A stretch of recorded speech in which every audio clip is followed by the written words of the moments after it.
Vexarn had worked in the great archives of the Galactic Coalition for 40 cycles, and in all that time he had never found a door that would not open for him. His clearance level was Tier 12, the highest rank any archivist could achieve, and it gave him access to secrets that could shake entire civilizations to their core. He remembered the day he had earned that clearance. The Council of Elders had called him before them and placed the mark upon his primary arm, a glowing symbol that would identify him to every security system in known space. They had told him that no file would ever be hidden from his eyes, that he would carry the burden of knowing everything the Coalition had ever recorded about every species, every war, every disaster, every triumph in 12,000 years of galactic history. And he had believed them, because until today it had always been true. The morning had started like any other in the archives. Vexarn had arrived at his station deep within the Intelligence Bureau's central complex, a massive structure that floated in the empty space between 3 major star systems. He had greeted his assistants, reviewed his daily tasks, and begun the routine work of updating species profiles. The humans had been on his list for some time now. They were a young species, barely 3 standard years into their membership with the Coalition, and their file was still incomplete. Commander Danny Clark and his crew aboard the Starship Resolute had made first contact not long ago, and since then, humanity had been slowly integrating into galactic society. Vexarn had heard interesting things about the humans. They smiled too much, which made some species nervous. They brought strange dark beverages called coffee to every meeting, and seemed unable to function without them. They asked endless questions about everything they encountered, like children seeing the universe for the first time. They seemed harmless enough, even charming in their own peculiar way. So when Vexarn pressed his identification mark against the scanner to access their species file, he expected nothing unusual. He expected the system to recognize his credentials, verify his clearance level, and open the records as it had done millions of times before. Instead, the holographic display flickered once, twice, 3 times, and then 3 words appeared that made all 4 of his hearts stop beating at the same moment. Access denied. Vexarn stared at the screen, certain he had made some kind of mistake. Perhaps his mark had not scanned properly, or perhaps the system was experiencing a malfunction. These things happened from time to time, even in Coalition technology. He pressed his mark against the scanner again, making sure to hold it steady and clear. The system hummed as it processed his identification. It recognized his name, his rank, his 40 cycles of service, his Tier 12 clearance that had been granted by the Council of Elders themselves.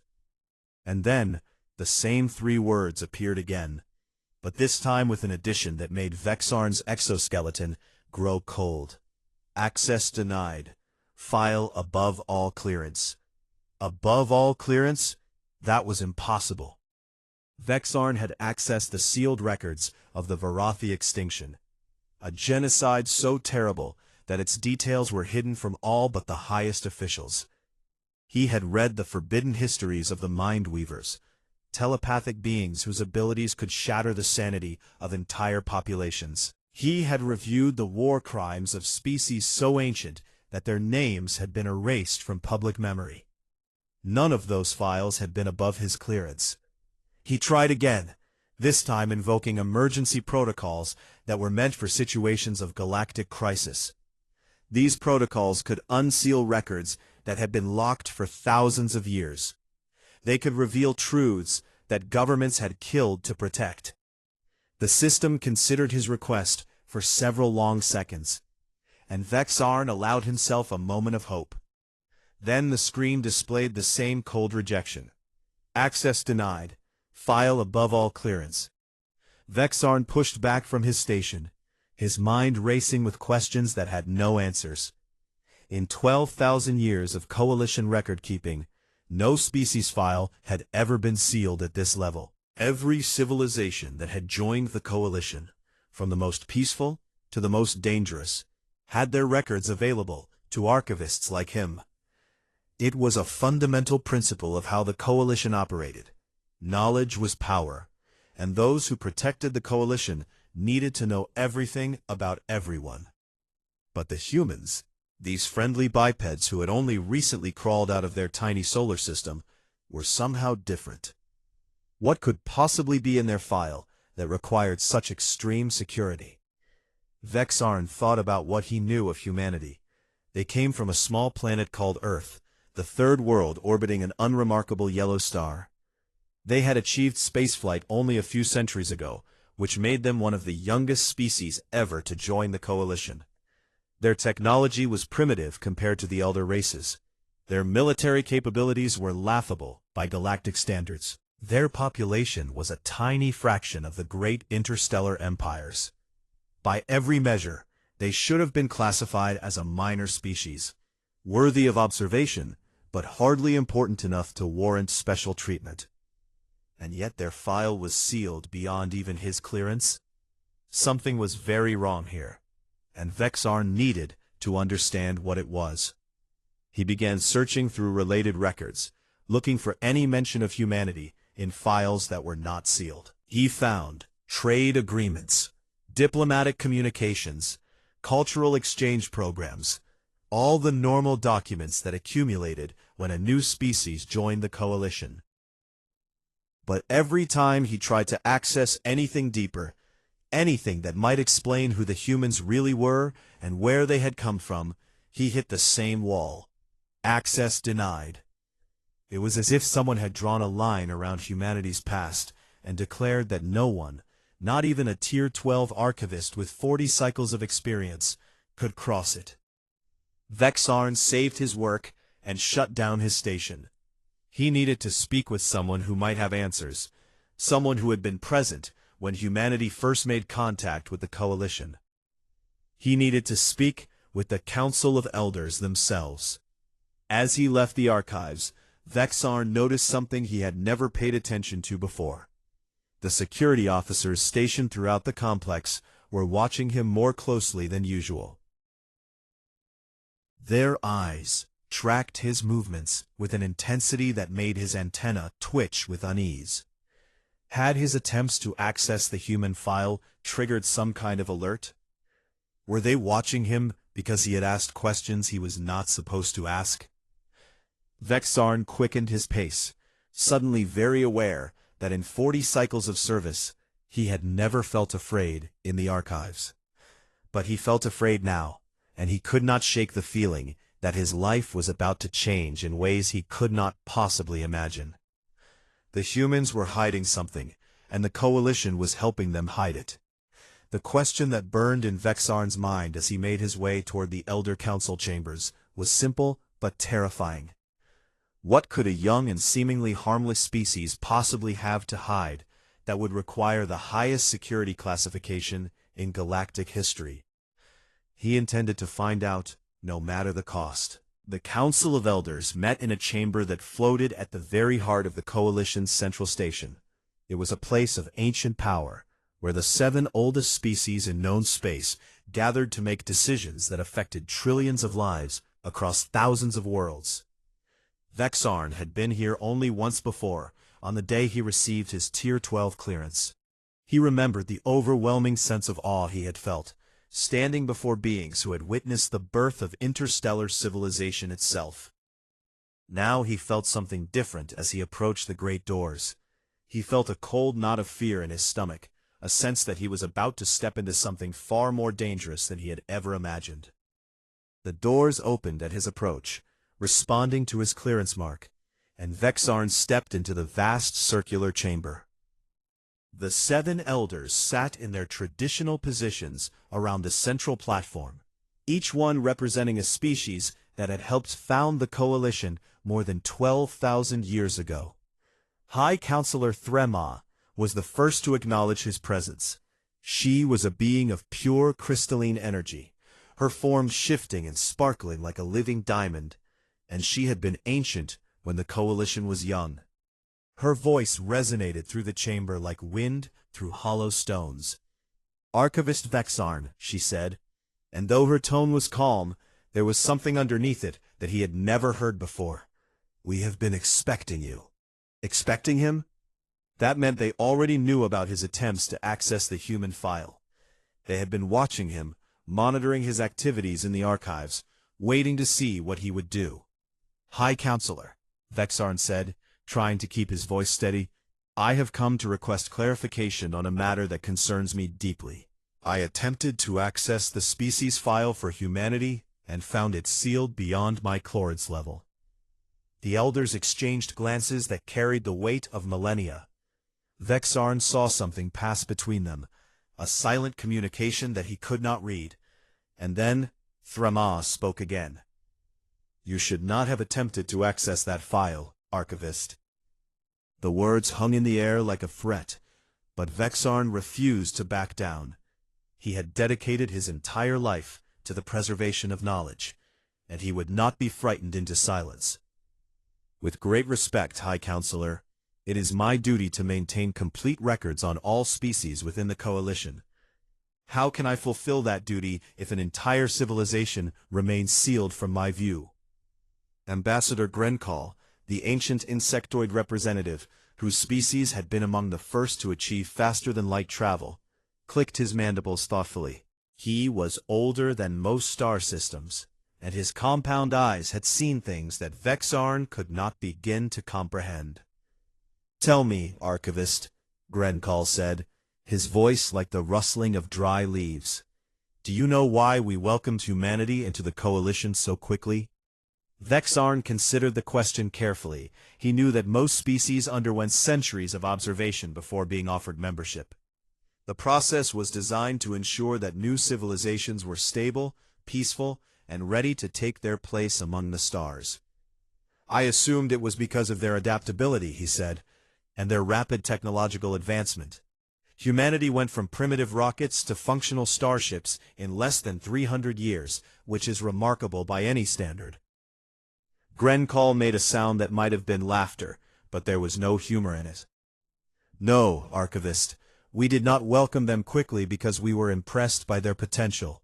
We welcomed them quickly because the alternative was too dangerous to contemplate." Vexarn felt the cold knot in his stomach grow tighter. "I do not understand, Ambassador. Humanity is a young species with limited technology and a small population. What danger could they possibly represent?"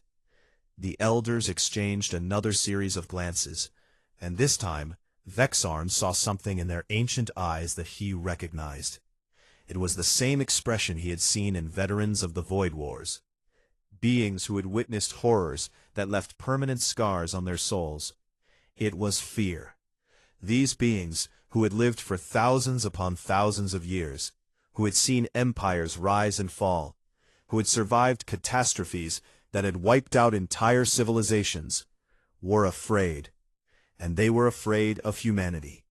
Counselor Maravel, a towering figure whose silicon-based biology made him nearly immortal. His voice was deep and resonant, like the rumbling of tectonic plates. "When we first detected humanity, we observed them from a distance, as we do with all emerging species. We watched them develop their technology, build their societies, wage their wars." "Their wars?"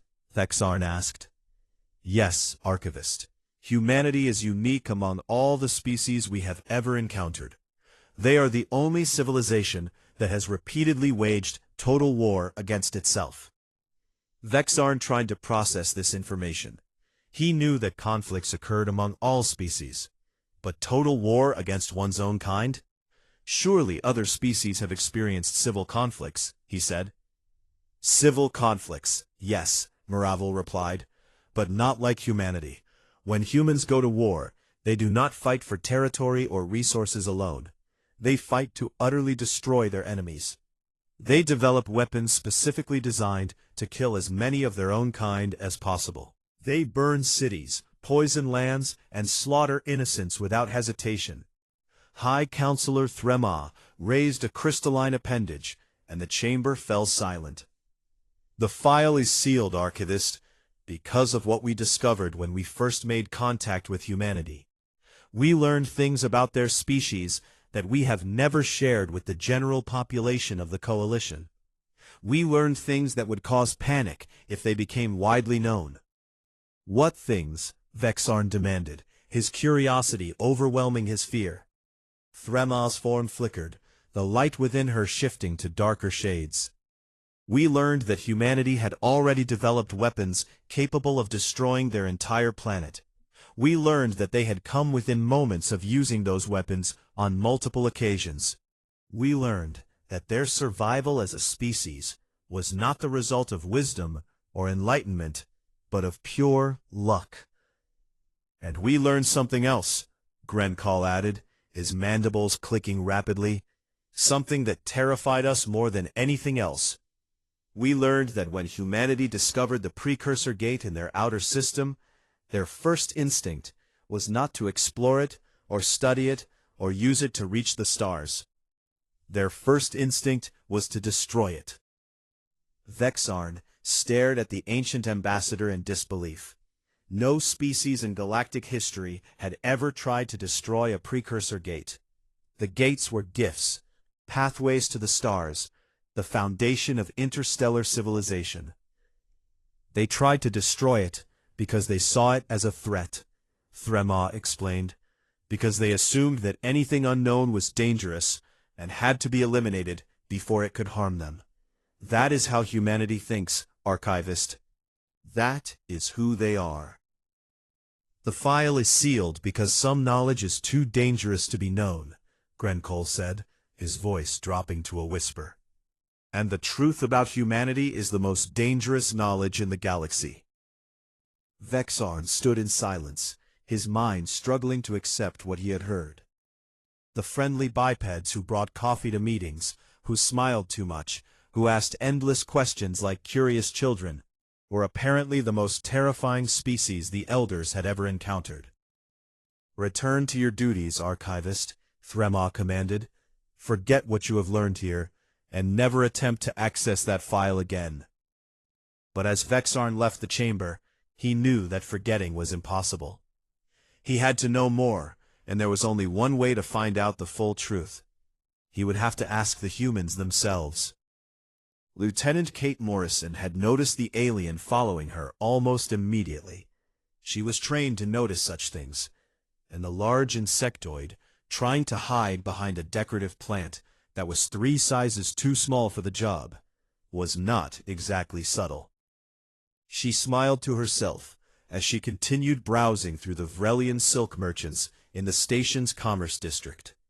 The silks were beautiful, shimmering with colors that shifted depending on the angle of the light, and she allowed herself a moment to appreciate their beauty before turning her attention back to her follower. Kate had seen this behavior before. Curious aliens who had learned just enough about humanity to realize that something did not add up, and who could not resist the urge to investigate further. She tapped the communicator hidden beneath her collar. "Danny, we have another curious one," she said quietly. Commander Danny Cluck's voice came back through the tiny speaker embedded near her ear. "That makes 3 this month. They really cannot help themselves, can they?" "Can you blame them?" Kate replied, pausing to examine a particularly lovely blue scarf. "We would probably do the same thing if we were in their position." "Fair point. Do you want backup?" "No, I think I will handle this one myself. He seems harmless enough, just desperate for answers." Kate purchased the scarf she did not really need, tucking it into her bag, and then casually strolled toward a quiet observation deck on the upper level of the commerce district. It was a peaceful spot, with wide viewports that looked out over the endless sea of stars, and it was usually empty at this time of day. She leaned against the railing, watching the distant ships drift past like fireflies in the darkness of space, and waited. It did not take long for the alien to approach her. He had abandoned all pretense of subtlety, walking directly toward her with a nervous energy that made his antenna twitch. "Lieutenant Morrison," he said, his voice carrying a strange mix of fear and determination, I apologize for my surveillance. It was unprofessional and inappropriate. Kate turned to face him, studying his features with interest. He was of Relkathi, a species known for their dedication to knowledge and their service as archivists and historians throughout the Coalition. His exoskeleton was a deep purple color, which indicated age and experience, and his compound eyes reflected a genuine desperation that she recognized. She had seen that same desperate need for understanding in her own people, in those moments when the universe revealed itself to be far stranger and more terrifying than anyone had ever imagined. "You must be the archivist everyone has been talking about," she said. "The one who tried to access our species file." Vexarn's antennae went rigid with surprise. "How did you know about that?" Kate smiled, but it was not the kind of smile that reached her eyes. "Because they always try eventually. The smart ones, the curious ones, the ones who pay attention to details that others miss. They look at us, and something does not add up. We are too calm, too confident, too comfortable walking among species that have existed for thousands of years, while our own civilization is barely a cosmic heartbeat old." She gestured for him to join her at the railing, and after a moment of hesitation, he did. "You want to know our secret," Kate said, and it was not a question. "Yes," Vexarn whispered. "Please. I have dedicated my entire life to the preservation of knowledge, and I cannot rest until I understand what is being hidden." Kate was quiet for a long moment, her gaze fixed on the stars beyond the viewport. When she spoke again, her voice carried a weight that seemed impossible for someone so young. "Tell me, Archivist, what do you know about the concept of existential dread?" Vexarn considered the question carefully. "It is a psychological condition that some species experience," he said. "A fear of meaninglessness, a terror at the vastness of the universe and one's own insignificance within it." "That is the textbook definition," Kate agreed. "But humanity experiences something different. We do not fear our own insignificance. We refuse to accept it." She turned to face him, and Vexarn saw something in her eyes that he had never seen in any other species. It was not fear, not exactly, but something deeper and more primal. "Every species in this galaxy looks up at the stars and feels wonder," Kate continued. "They see the beauty of creation, the harmony of the cosmos, the grand design that connects all living things. And humanity does not?" "Oh, we see the beauty," Kate replied, "but we also see the danger. We look at the stars and we see billions of potential threats, countless ways that the universe could destroy us without warning or mercy. We see asteroid impacts, and solar flares, and gamma-ray bursts, and black holes, and 1,000 other cosmic disasters that could wipe out our entire species in the blink of an eye." Vexarn shuddered, his exoskeleton clicking nervously. "And that does not terrify you?" "Of course it terrifies us," Kate said. "But here is the thing that makes humanity different from every other species you have ever encountered. We refuse to be terrified into submission." She pulled out her communicator and sent a brief message, then turned back to face him. "I have asked some of my colleagues to join us. If you truly want to understand humanity, you need to hear it from more than just me." "You would share your secrets with me?" "We would share the truth," Kate replied. "But I warn you, Archivist, the truth about humanity is not something that can be unlearned. Once you know what we really are, you will never be able to look at us the same way again." Vexarn thought about the fear he had seen in the eyes of the elders, ancient beings who had witnessed the birth and death of civilizations, trembling at the mere mention of humanity. "I need to know," he said firmly, "whatever the cost." Kate nodded slowly, a sad smile crossing her face. "That is exactly what a human would say. Maybe you understand us better than you realize." Within minutes, 2 more humans arrived at the observation deck. The first was a tall man with gray hair and kind eyes, who introduced himself as Dr. Chris Palmer, the chief science officer aboard the Resolute. The second was a shorter, stockier man with a shaved head and a face that looked like it had seen far too much violence.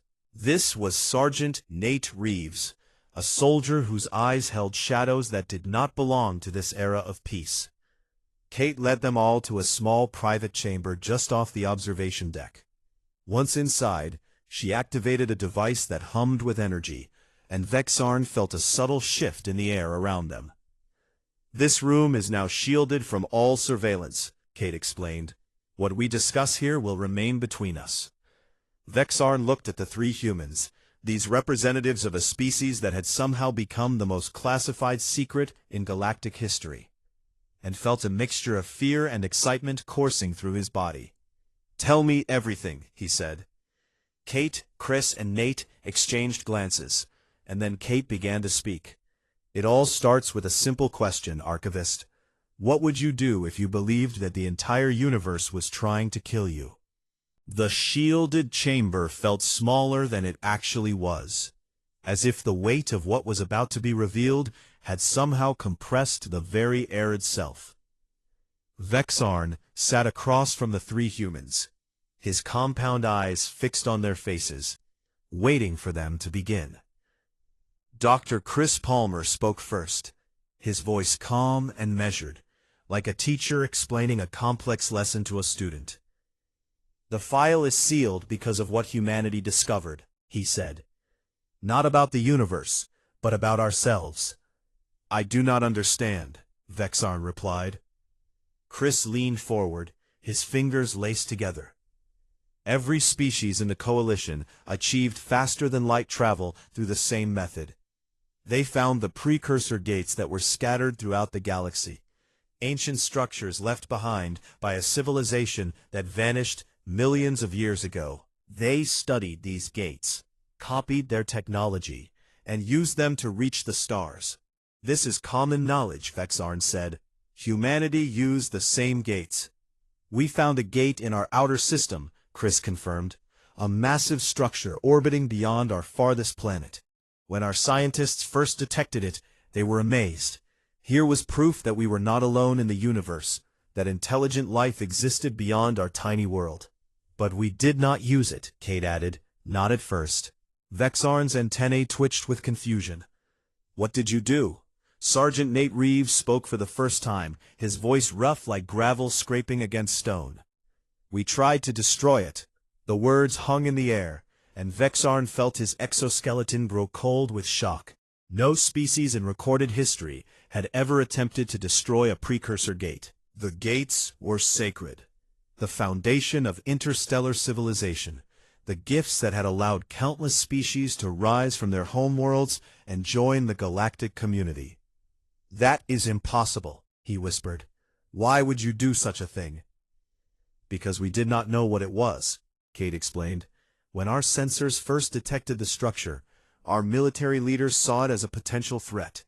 An unknown alien object in our solar system, watching us, waiting. Our first instinct was to eliminate the threat before it could eliminate us. We launched nuclear weapons at it," Nate said flatly. "Dozens of them, enough firepower to crack a small moon." "And when that failed?" Vexarn asked. "We tried kinetic bombardment," Chris replied. "We tried lasers, we tried particle beams, we tried every weapon in our arsenal. The gate absorbed everything we threw at it, without a scratch." Kate took over the story, her voice growing heavier with each word. "When we finally realized that we could not destroy the gate, we spent 2 decades studying it. But our goal was never exploration. Our scientists were not trying to understand how to travel through it. They were trying to understand how to weaponize it." Vexarn felt sick, his multiple stomachs churning with a mixture of horror and fascination. "Weaponize it?" "Our first successful jump through the gate was not an exploration mission," Chris said. "It was a test run for a weapon that could detonate stars." The archivist stared at the human scientist in disbelief. "You developed a weapon that could destroy stars before you even knew other species existed?"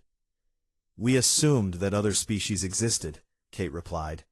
"And we assumed that they would be hostile." We assumed that the universe was full of threats that wanted to destroy us, and we were determined to be ready. Nate pulled out a small holographic projector and activated it. Complex mathematical formulas and weapon schematics filled the air between them, and Vexarn's analytical mind recoiled at what he was seeing. "These are theoretical designs," Nate explained. "Weapons that humanity has conceived but never built. Planet crackers, star killers, gravity bombs, dimensional disruptors, and a dozen other nightmares that exist only in our classified files." "Why?" Vexarn asked, his voice barely audible. "Why would you create such things?" Kate leaned back in her chair and closed her eyes for a moment before answering. "Every other species in this galaxy sees the universe as something to explore," she said. "Something to understand, something to harmonize with. You look at the cosmos, and you see beauty and wonder and infinite possibility. And humanity does not?" "We see all of that," Kate replied, opening her eyes. "But we also see something else.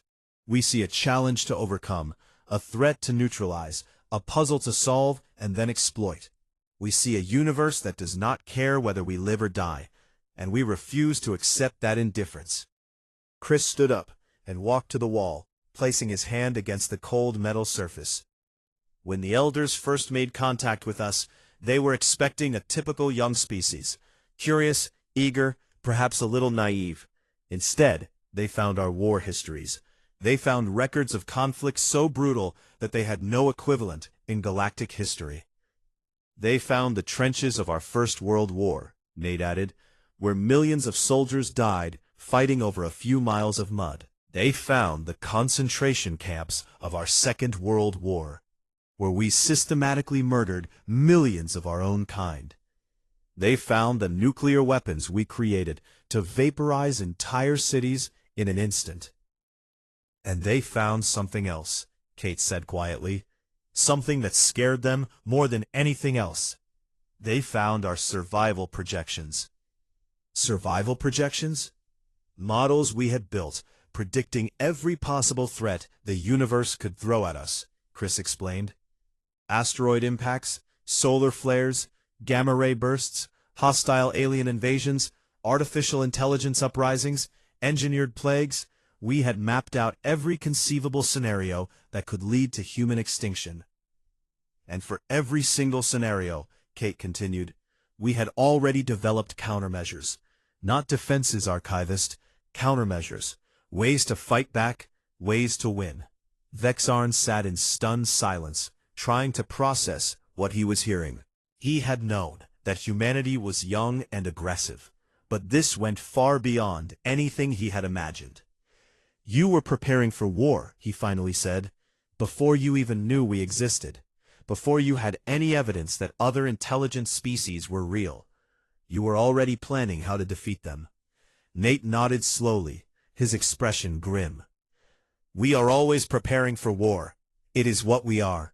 Not because we want to fight, but because we refuse to lose. We refuse to die. We refuse to accept any outcome where humanity does not survive." "The elders understood what they were looking at," Kate said. "They saw a species that had never evolved past its survival instincts. A species that had somehow managed to reach the stars without losing the killer instincts that had allowed it to survive on a hostile world for millions of years. Every other species in this galaxy grew into enlightenment," Chris added.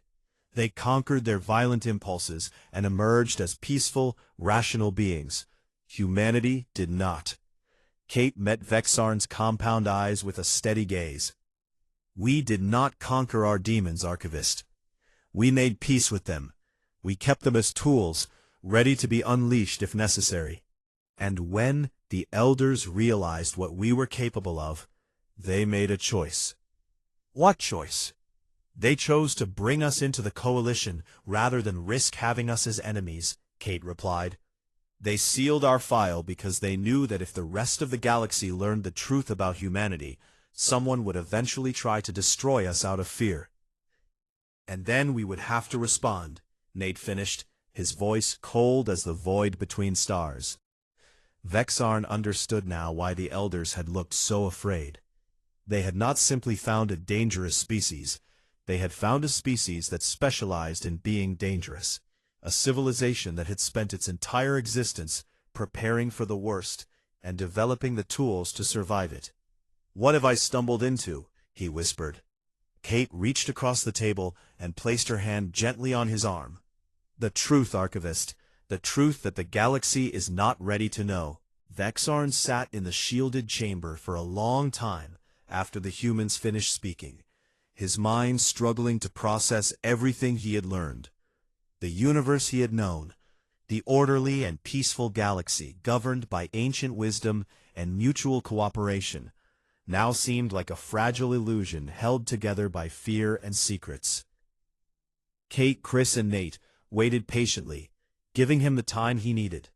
They understood that what they had shared was not easy to accept, that the truth about humanity was a burden that would change how he saw everything.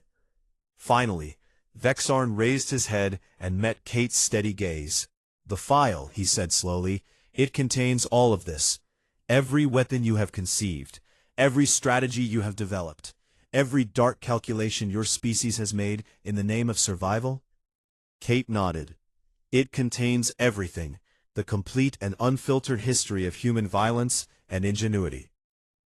Every war we have ever fought, every genocide we have committed, every atrocity we have inflicted upon ourselves. And it contains our projections for the future, our plans for scenarios that we hope will never come to pass." "The elders sealed it," Chris added, "because knowledge of human potential would destabilize the entire coalition.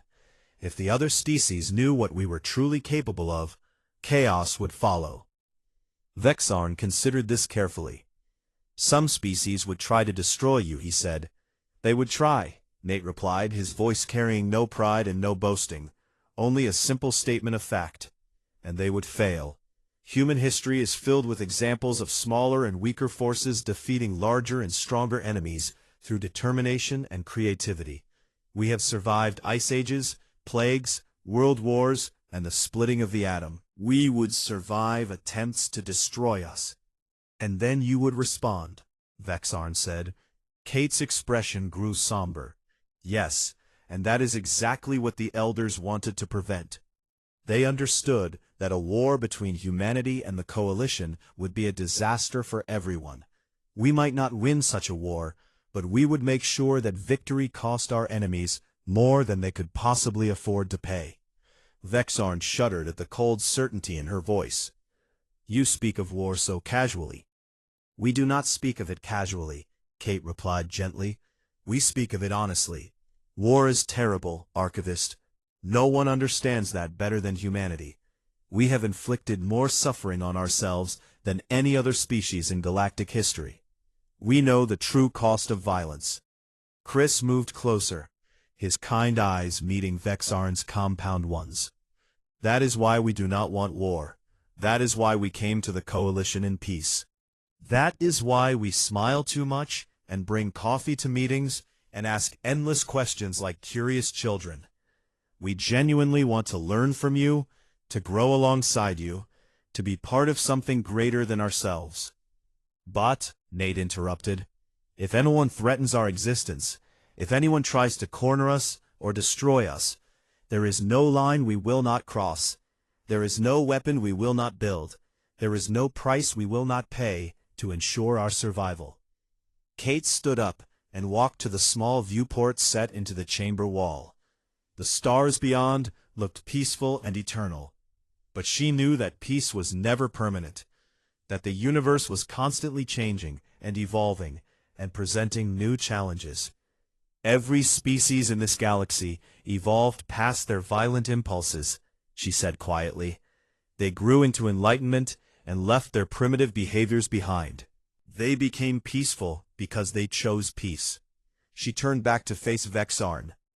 "Humanity did not evolve past its violence. We learned to control it, to channel it, to hold it in reserve like a weapon that can be drawn when needed. The elders recognize what we are, not a species that conquered its demons, but a species that made peace with them and kept them as allies.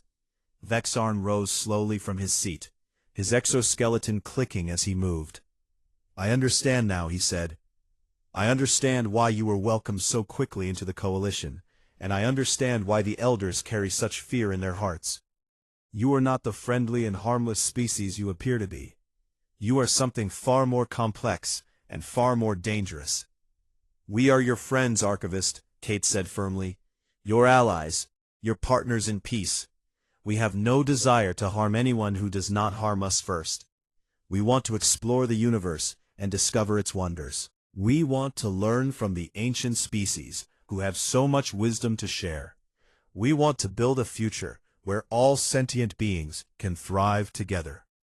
She paused, and when she spoke again, her voice carried a weight that seemed to press against the very walls of the chamber. "But we are also the species that looked into the void of space and started planning how to destroy anything that might threaten us. We are the species that built weapons capable of ending worlds before we even knew other worlds existed. We are the species that refuses to accept any outcome except survival." Chris placed a gentle hand on Vexarn's shoulder. "That is the truth that cannot be spoken," he said. "That is the file that must remain sealed. Humanity is both the most peaceful and the most dangerous species in the galaxy, and that contradiction is what makes us who we are." Vexarn looked at the three humans, these representatives of a species that had somehow become both the greatest hope and the greatest threat the Coalition had ever known.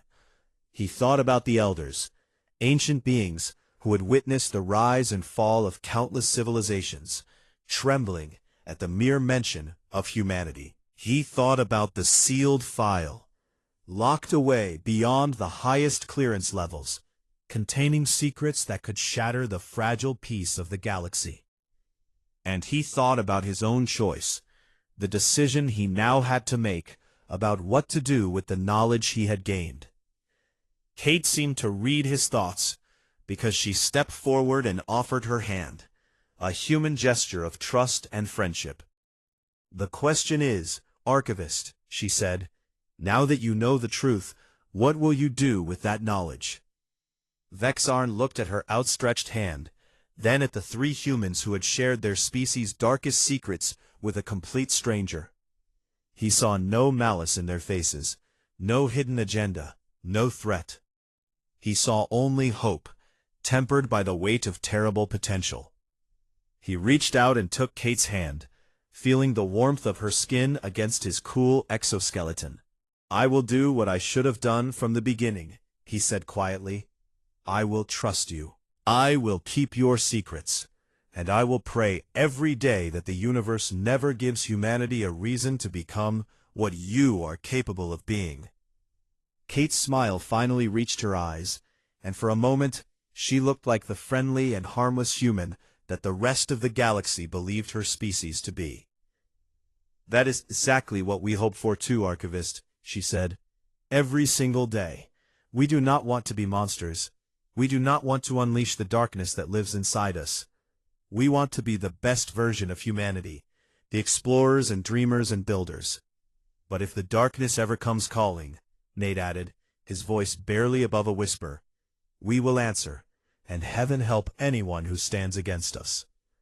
Vexarn nodded slowly, accepting this truth as he accepted Kate's hand. "Then let us hope," he said, "that the light always wins." Kate squeezed his hand gently. "From your lips to the universe's ears, my friend. From your lips to the universe's ears." And in that moment, standing in a shielded chamber at the heart of galactic civilization, an alien archivist and three human officers formed a bond of trust that would never be broken. A bond based not on ignorance, but on the full and terrible knowledge of what humanity truly was.